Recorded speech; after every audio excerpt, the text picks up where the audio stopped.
everybody. This is Susie coming to you today from the jaws of this great, big, scary, giant pumpkin. I'll tell you what happened.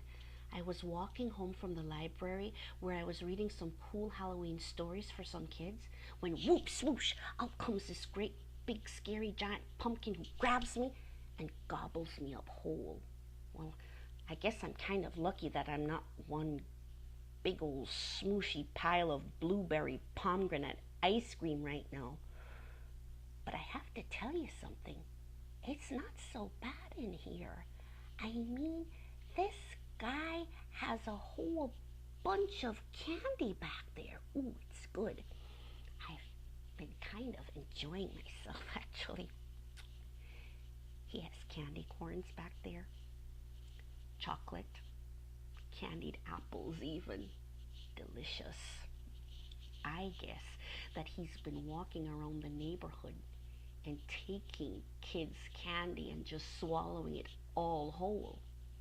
Well, there's nothing in here to do but eat, plan my escape, and maybe read you a story. I have this really scary story from Trinidad and Tobago that I'd like to share with you. Would you like to hear it? It's called Put Me Back Where You Find Me. So, you could keep me company. Ready to hear it? All right. Put me back where you find me. A man was returning home from work one evening when he saw what seemed to be a baby lying under a silk cotton tree. At first, he thought that the child was dead, but when he looked closely, he saw that it was breathing. He exclaimed. "But who leave this poor baby here to die?" He took the baby and, cradling it in his arms, set off home to his wife. As he journeyed, he thought to himself, "Wife will be so happy. She is always saying how quiet the house is now that all our children have left home. There'll be lots of laughter with a baby in the house." He lengthened his stride in his haste to get home, but soon the child began to weigh heavily in his arms. From time to time he paused to catch his breath, but at last he had to sit down on a stone to rest. "Well, I ain't as young as I used to be when a mite like you can tire me out," he said to the child. After a while, he set out again with the child slung over his right shoulder. He hadn't gone far when he felt such a pain in his shoulder he had to stop again. As he shifted the child from one shoulder to the other, the man saw the baby's eyes for the first time. Lordy, is what kind of trouble I pick up here today?" he cried in horror. Quickly, he put the child down. Its eyes had no pupils. They were entirely white. What was he to do? It was hard to think straight with those cold eyes staring. Gradually, the man recovered his wits and picked up the child. It seemed quite normal except for the eyes. He began to feel sorry for it. "Poor little orphan," he said. "So that's why they left you out here to die. Well, wife and I will look after you, eyes or no eyes." All the same, he turned the child's head away from him. There was something about those eyes that made him fearful. As he continued on his way, the child twined its arms around his neck and its legs around his waist, and try as he might, he could not slacken the grip on him. There was something odd, too, about the hands and feet. He looked down and now saw a thick growth of hair covering the child's limbs. And the nails were long and pointed like the talons of a bird. Surely this was no human baby. Now the creature was growing larger, becoming heavier with every step he took. Its hands and feet were like hands of steel around his body. He was gasping for breath under the weight of this monstrous creature. It held him fast and would not let him go. It was very late when he arrived home. His wife had been watching for him and rushed to open the door when she saw him coming. There he stood, holding a child, or what seemed to be a child, in his arms. "Man, you take leave of your senses to bring a strange child here at this time of night?" she scolded. Her husband tried to speak, but he could not, for the creature was squeezing the breath from his body. His face was beginning to turn purple, and his eyes were bulging. When the woman saw what was happening to her husband, she tried to unwind the creature's arms from around his neck, but she could not loosen that iron grip.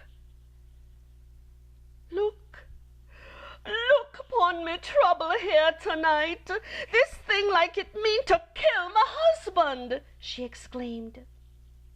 Just then she heard the church bells ringing for evening mass and thought of the priest. She grabbed her husband's hand and without a word led him towards the church.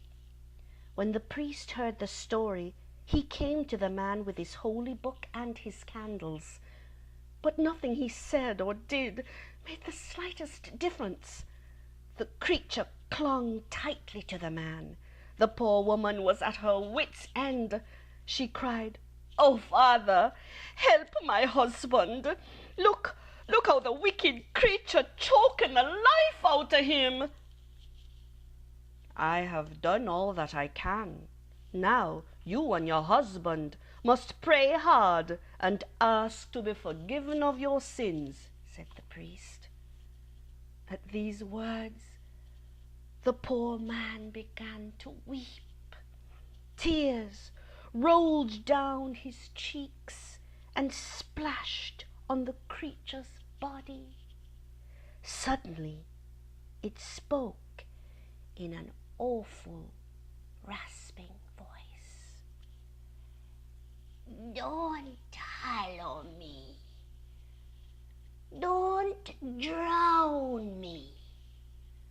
But put me back where you find me."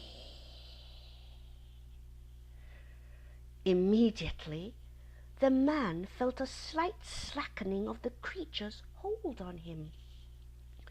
The three people wasted no time. The man staggered along the path which led back to the silk cotton tree, and his wife supported him as best as she could. The priest brought up the rear, chanting prayers to assist them. The poor man had been carrying this burden for some time, and his strength began to fail. He fell to the ground, and his wife again tried to wrest the creature's arms from around his neck, crying all the while. As her tears fell on the creature's body, it repeated the words, "Don't hollow me. Don't drown me. Just put me back where you find me." And again The man felt a loosening of the pressure on his body. Soon he was able to speak again. "Wife," he said, "see how the creature gets smaller?" Before she could reply, the priest put a finger on his lips, warning them to be silent. But the relief on hearing her husband speak was too much for the woman. She began to sob loudly.